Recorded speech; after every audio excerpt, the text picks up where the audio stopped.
living up to your potential, my teacher said to me as she handed me another paper with a C on it. You're not living up to your potential, my friend told me, after I gave her all these reasons why I wasn't going to LA to pursue an acting career.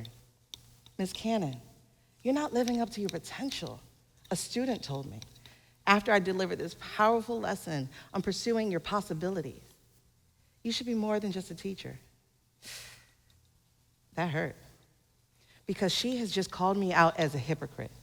Because year after year, I tell my students that they can go and be and do whatever they're bold enough to go and do, and that they can have it. And here I was, year after year, being constrained in a classroom, restricted by the walls.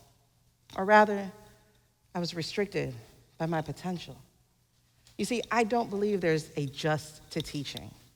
No, your teacher should be your best and your brightest and your most knowledgeable. That I get.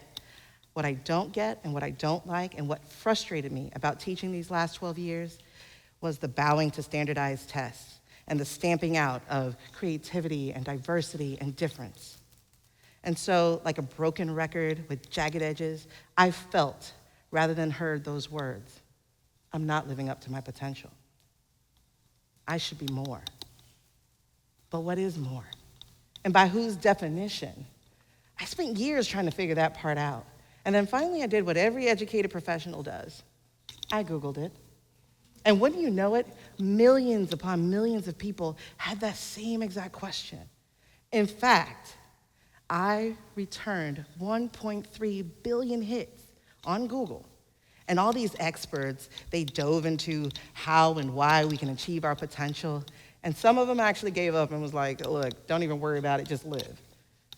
But as I went through those articles and those blog posts, as I began to see that they missed out on high school physics class, I was the only one who remembered something about centrifugal force, or torque. But more importantly, I remembered what potential was. It's stored energy.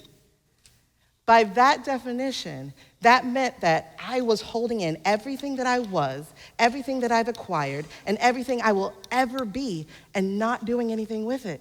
So guess what? I was living in my potential. I wasn't doing anything. Let me give you an example. Imagine a roller coaster. You get in the car and you're all excited, and you strap in, this is life. And as you go up that track, notch by notch, this is childhood, adolescence, young adulthood. This is the part my son calls the clacky clacky because of the noise it makes. But this is also where you acquire your knowledge, your education, and your skill sets, and your experiences. So potential is not exactly bad, but if you do nothing with it, then what's the point of it? And many people get stuck in potential. Many people accumulate all these experiences and all this knowledge and do absolutely nothing with it. And that was me. That was where I got stuck as a professional student, because school was my comfort zone. Learning was my life rope. It got me through the darkness of suicidal ideations and actions, rape, and unwed teenage motherhood. School made me feel accomplished, purposed. But what was the point of me collecting all this learning if I wasn't going to do anything with it? And so that question meant that I had to have a courageous conversation with myself and to figure out just why it was that I wasn't moving. And so I did. And I narrowed it all the way down into these three things that I'm going to talk to you about today: fear, failure, and foundational cracks in your self-image. Now, let me tell you about fear. Fear typically comes when you're faced with the unknown, when you can't see where you're going. That would be those dips, those turns, that fall. And it's the not knowing part. That's what's scary. So if you're trying to do something for the first time, either in your life, in your family, amongst your friends, or in society, this is scary. But it's also pretty exciting. You see, I was the first person in my family to graduate from college. My grandmother, at the age of 14, dropped out of school and got married. My mother dropped out of college and went to the Air Force. So by default, I'm also the first person to go and get my master's degree. And I'll eventually get my doctorate degree when I could finance it myself instead of having Uncle Sam be my benefactor because I kind of owe him about the price of a mortgage. I told you I was a professional student, right? But I didn't want to graduate because I didn't know what was on the other side of that. I had no examples to follow. And so I went back to my comfort zone. I went back to school, and this time as a teacher. Now, why would I do that?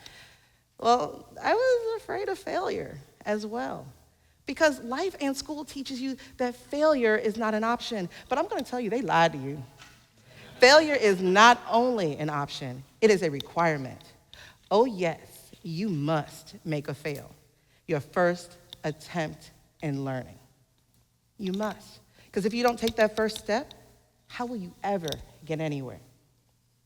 And so I went back to school, and I applied to be an education major, and my mother asked me, she was like, so why not business?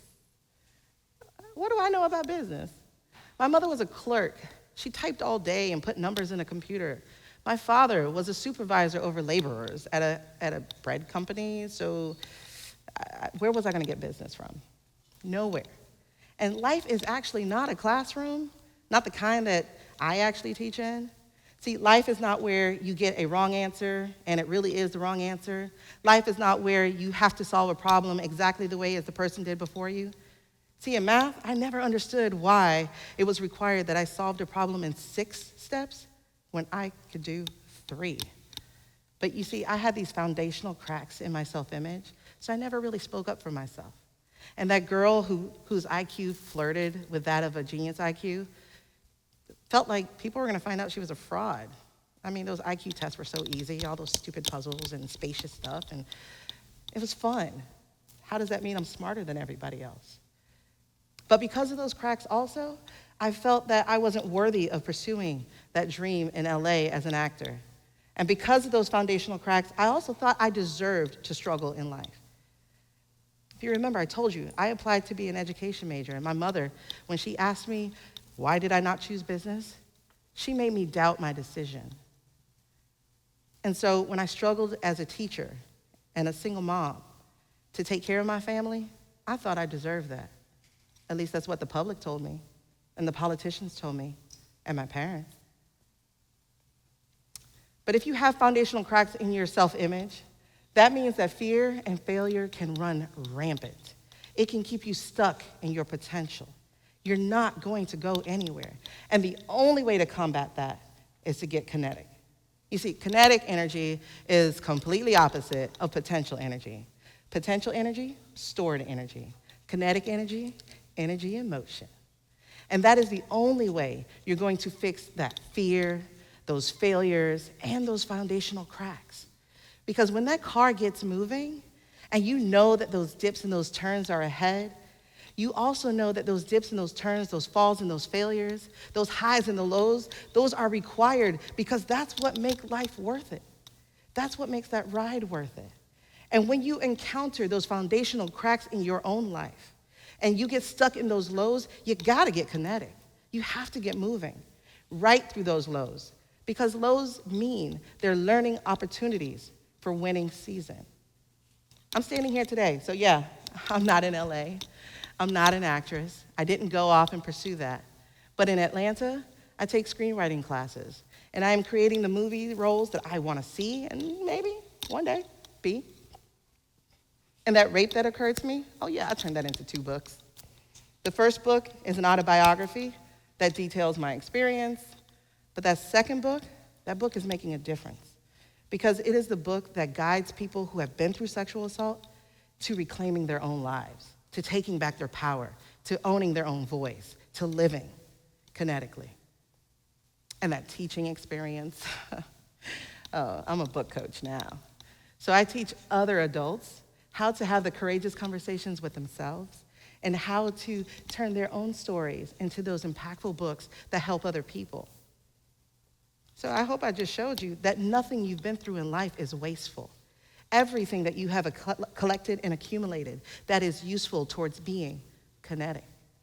And so when you get in that car and that car gets moving, I need you to be totally strapped in and anticipating those dips and anticipating those turns and anticipating the ride because you know it's part of it.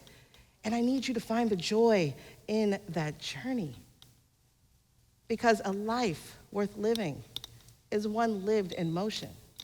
And I hope when you leave my talk here today, you're not just empowered. I mean, that's a lovely word. But I hope you're also equipped to do something in your own life, to get kinetic, to get moving. Because you'll feel proud that you didn't just live up to your potential, but that you lived through it. So get in your life, strap up, and get ready to enjoy the ride.